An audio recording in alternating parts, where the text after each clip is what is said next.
છેલ્લા 4 વર્ષથી સતત ઊંધા ગેસને કારણે વિચારવાયુની દવાઓ ખાઈ ખાઈને પેશન્ટ હેરાન થઈ ગયું હોય અને બધા જ લોકો એમ કહેતા કે મને માનસિક તકલીફ છે, પણ ખરેખર હોય એમને ઊંધો ગેસ. એવા પેશન્ટ સાથે આપણે મળશું અને પેશન્ટની સાચી હકીકત સાંભળશું કે ખરેખર એમને કેટલું હેરાન થયા અને આયુર્વેદથી એમને કઈ રીતે જે છે એ જીવવાની નવી આશા મળી. તો રામભાઈ મારી સાથે છે. જય શ્રી કૃષ્ણ રામભાઈ. જય શ્રી કૃષ્ણ. રામભાઈ, તમે ક્યાંથી આવો છો? હું પોરબંદર જિલ્લાના માધવપુર ઘેરથી. માધુપુર ઘેરથી આવો છો, બરોબર છે. તો શું તકલીફ હતી રામભાઈ, તમે કહેશો જરા? મને 3-4 વર્ષથી આમ ગેસની તકલીફ હતી. ગેસ થાય, એકદમ ગભરામણ થાય, બે છે ની આમ કઈ મજા જ ન આવે. કઈ આપણે કામ કરવું હોય તો કામ થાય નહીં, આમ ઘેર એમ થાય કે સુતા જ રહીએ. બરાબર છે. અને આ ફરિયાદ જે છે એ તમને 3-4 વર્ષથી હતી, તો એના માટે તમે લગભગ કેટલા ડોક્ટરને મળ્યા હશો? ડોક્ટરો તમે એમ માનો કે જો મારી આજુબાજુમાં જુનાગઢ, પોરબંદર, માંગરોળ, કેશોદ જેટલા એમડી, ગેસ્ટ્રોલોજી 3-4-5 એમડી, આયુર્વેદિક બધા ડોક્ટરો પાસે જઈએ. આશરે કેટલા ડોક્ટર બદલ્યા હશે? આશરે 10 ડોક્ટર બદલી નાખ્યા. 10 ડોક્ટર બદલ્યા, બરોબર છે. અને ગેસ્ટ્રોન્ટ્રોલોજીસ્ટ પાસે ગયા હતા તો શું તમને શું કરાવ્યું? એન્ડોસ્કોપી કે કંઈ રિપોર્ટ કરાવ્યા હતા કે? ગેસ્ટ્રોલોજી પાસે ગયો ને તેને કીધું કે ભાઈ આપણે સોનોગ્રાફી કરવી છે. સોનોગ્રાફી કરાવી તો એને કીધું કે ભાઈ તારે ઉજરી મેં હોજો આવી ગયું. એને સાહેબે દવા આપી એની. તો દવા પીઓ ત્યાં સુધી રેડી રહી. પછી દવા પૂરી થઈ જાય એટલે પાછું હતું એની પોઝિશન. રોજ કેટલી ગોળી ખાતા? તો 3-4 ગોળી ખાતો. 1-2 સવારના, બપોરના ને સાંજના 3 ટાઈમ. પછી સિરપ કે એવું કંઈ પીવું હા, પડતું? એક આપણી બોટલ આપી હતી. બરાબર. સવાર સાંજ પીવાની બોટલ. બરાબર. તો આ બધી દવાઓ રોજ તમારે લેવી પડતી, લેવી જ ફરજિયાત પડે. અને ન લ્યો એક દિવસ તો તકલીફ શું શું થઈ જતી એમ? એક દિવસ ન લો એટલે માનો ને કે આમ કંઈક ઉઠલે જ નહીં. એમ એમ થાય કે સૂતો જ રહું, ઘરે જ રહું, ક્યાંય જવાનું નહીં. એકદમ ગેસ ચડી જાય, ભૂખ લાગે નહીં, ગભરામણ થાય, બે છેની જેવું લાગે, કઈ મજા જ ન હોય, ચેન જ ન પડે. એટલે છેલ્લા 3-4 વર્ષથી તમે એકે દિવસથી દવા બંધ ન કરી શકો? એકે દિવસ બંધ નહીં. ગભરામણ થવા થવાનું. અને ડોક્ટર પાસે વારે વારે જાવ તો પછી ડોક્ટર તમને શું કહેતા એમ? ડોક્ટર આમ નિદાન કરીને રિપોર્ટ કરીને કે કઈ છે નહીં ભાઈ. ક્યારેક એમ કોઈ ડોક્ટર કહેતા કે તમને માનસિક છે, વિચારવાયુ થઈ ગયું, કોઈ કહેતા? વિચારવાયુનું કહેતા હોય કે તમે કાંઈ ચિંતાના હિસાબે તમને આમ વિચારવાયુ જેવું કર્યા રાખો, તમે એના હિસાબે આ બધું થાય. પછી તમને ક્યારે ડોક્ટરે માનસિકની ગોળી પણ આપેલી હતી ક્યારે? માનસિકની ગોળી શરીરને નીંદર ઓછી આવતી ને તેથી એક આપતા હતા ને? લખી દીધી માનસિકની. બરાબર છે. અને એ ગોળી લેતા ત્યારે તમને થોડીક ફ્રેશ જેવું લાગતું ગોળી હોય? લઈએ એટલે આપણે. બરાબર છે. પછી તમે આટલા બધા સમયથી પરેશાન હતા તો તમે લગભગ આટલા ડોક્ટરો બદલ્યા, તો કેટલો ખર્ચો થઈ ગયો હશે તમારો? ખર્ચો લગભગ માનો ને કે 2-3 લાખનો કરી નાખ્યો. છતાંય પણ સારું કઈ છતાંય સારું રિઝલ્ટ ક્યાંય નહીં. દવા હોય ત્યાં સુધી રેડી રહીએ. આ સમસ્યા જ્યારે અતિશય વધી જતી તો તમારે ક્યારેક આમ દોડીને દવાખાને ભાગવું પડે કે એવું કઈ થઈ જતું? 1-2 વખત એવું થયું હતું. આમ ગભરામણ એમ થાય કે આમ એટેક આવી જાય, એવું બહુ ગભરામણ થઈ જાય. તો આ બધી સમસ્યા થતી તો એના કારણે તમે તમારું કામ પણ ન કરી શકતા? મન જ ન લાગતું, કોઈ વસ્તુ ઉકળતી જ નહીં. બધા ઘરના કહેતા કે તને કઈ છે ને, માનસિક થઈ ગયું, એ રીતની પોઝિશન થઈ ગઈ. પછી તમે આપણી પાસે આવ્યા તો આવડા બધા દૂર, પોરબંદરથી હવે 400-450 કિલોમીટર દૂર તમને આપણી હોસ્પિટલ છે ને એમાં આવી સારવાર થાય છે એવી તમને કેમ ખબર પડી? મેં તમારા વિડીયો તો આમ માનો ને કે 6 મહિનાથી આમ જોતો, બરાબર. દૂર થઈ જતું ને એટલે એક જરાક મગજમાં ન બેસતું. પેલા બહુ દૂર થઈ જાય, આ બાજુ અમારા કોઈ જાણીતા બહુ હોય નહીં. તો પછી તમે કેમ હિંમત કરી લીધી? હિંમત મારો ભાણેજ છે ને, 2 વર્ષથી આવ્યો હોય. પછી આને અમે કોન્ટેક્ટ કર્યો કે આ રીતનું છે, મારા ત્યાં આવવાનું, આ ભાઈ આવી જાય ગમે તે. પછી મને હિંમત આવી ગઈ.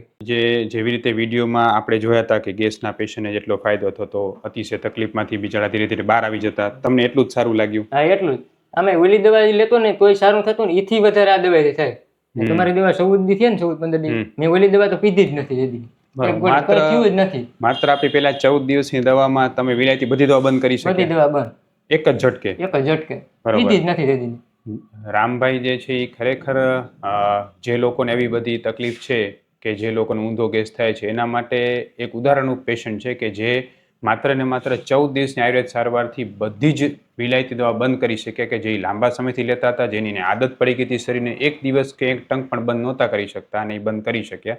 તો રામભાઈ, તમને એટલી બધી સારું તો શું લાગ્યું કે તમે ડાયરેક્ટ દવા બંધ કરી શક્યા? શું એમ આપણી દવાથી સારું લાગ્યું? તમારા ઉપર એને વિડિયો જોઈ મને વિશ્વાસ હતો કે ત્યાંથી જ રેડી થાય આ વસ્તુ, બીજે ક્યાંયથી થાય નહીં. બરાબર. અને તમને દવાથી શરીરમાં શું ફેરફાર થયો, શું સારું લાગવા મળ્યું? દવાથી આમ એક તો દવા ફ્રેશ થઈ જાય, આમ ફૂર્તી આવી ગઈ. તેદીને દવા લીધી ને તેદીને એકી દી ઘેર નથી રહ્યું, ધંધા રોજ વયું જવાનું. સરસ. ત્યાં કઈ થતું નથી હવે, કોઈ જાતની તકલીફ જ ન થાય. અને પેલા તમારે વચ્ચે વચ્ચે ધંધામાંથી વાંચવા આવવું પડે? બપોરના ભાગે આવવું પડે મારે. સવારના ગયું હોય ને અહીંયા કેવું ગેસ જેવું આમ ઓલું બહુ ગભરામણ થવા મને તો ઘરે ભાગી જાય. એમાં 14 દિવસમાં ક્યારે નથી થયું? એક જ દિવસ થયું જ નથી.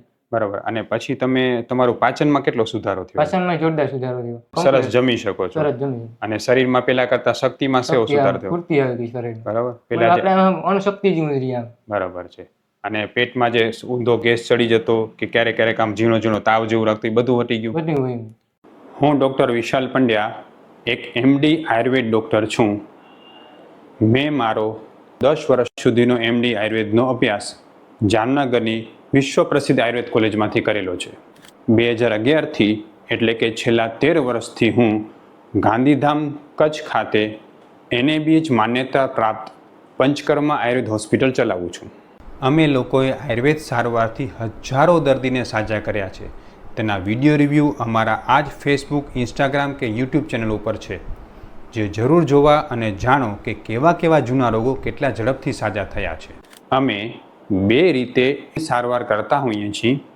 સૌથી પહેલાં તો કચ્છ કે એની આસપાસના દર્દીઓએ હોસ્પિટલમાં રૂબરૂ બતાવવા માટે આવવું, અને બીજું કચ્છથી દૂર રહેતા દર્દીઓ માટે ઘર બેઠા ઓનલાઈન દવા પણ મંગાવી શકે છે. વધુ માહિતી માટે નીચેના નંબર ઉપર હાય લખીને વોટ્સએપ કરો, એટલે તમને ફીસ કેટલી છે, કોર્સ કેટલો કરવો પડશે વગેરે માહિતી વોટ્સએપમાં મોકલી આપશું. હવે રામભાઈ જેવા કેસના વિડીયો મૂકવાનું એકમાત્ર કારણ એ છે કે લોકોને મારી બાબતે અવેર કરવા છે કે આ કોઈ વિચારવાયુ, એન્ઝાયટી, માનસિક રોગ નથી. આ એક ઉદાવરત નામનો આયુર્વેદનો રોગ છે, જેને આપણે દેશી ભાષામાં ઊંધો ગેસ કહીએ છીએ, લોક ભાષામાં. પણ આ ખરેખર જે છે એ ઉદાવરત છે, અને એને કારણે મનમાં ક્યારેક ક્યારેક ગભરામણ, બેચેની, વિચારવાયુ જેવું લાગવું, આ બધા લક્ષણો જોવા મળે છે. માનસિક રોગ જરાય નથી. એટલે જે લોકો આ માટે માનસિક રોગ અને માનસિક ડૉક્ટરો પાસે જતા હોય એની માટે રામભાઈ તમે એને શું કહેશો? હું તો એમ જ કહું કે અહીં આવી જાવ એટલે રેડી થઈ જાય. તો રામભાઈ, તમે જે સમજો કે તમે આટલા લાંબા સમયથી પરેશાન હતા, બરાબર, 3-4 વર્ષથી 10-12 ડૉક્ટર બદલી નાખ્યા હશે, 3-4 લાખનો ખર્ચો કરી નાખ્યો હશે, કેટલાય રિપોર્ટ કરાવ્યા હશે, રોજની 3-4 ગોળી, સિરપ બધું પીતા હતા. આપણી દવાથી જેટલો ફેર પડે એટલો ક્યાંય ફેર પડે? એટલો ક્યાંય નથી પડ્યો. ઓલી દવાઈથી ભલે એમ સારું રહે પણ અંદરથી ખુશી ફીલ ન થાય. આ દવાઈથી મને એમ છે કે કમ્પ્લીટ હશે. પહેલા કરતાં આત્મવિશ્વાસ વધી ગયો.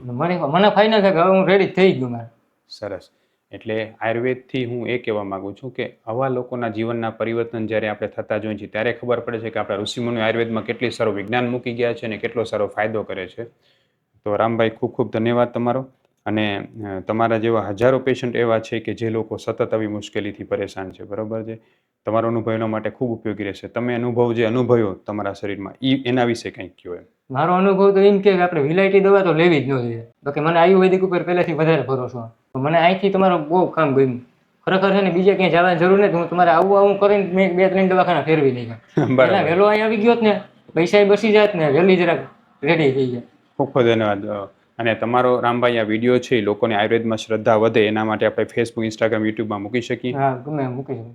ખૂબ ધન્યવાદ. જય શ્રી કૃષ્ણ ભાઈ.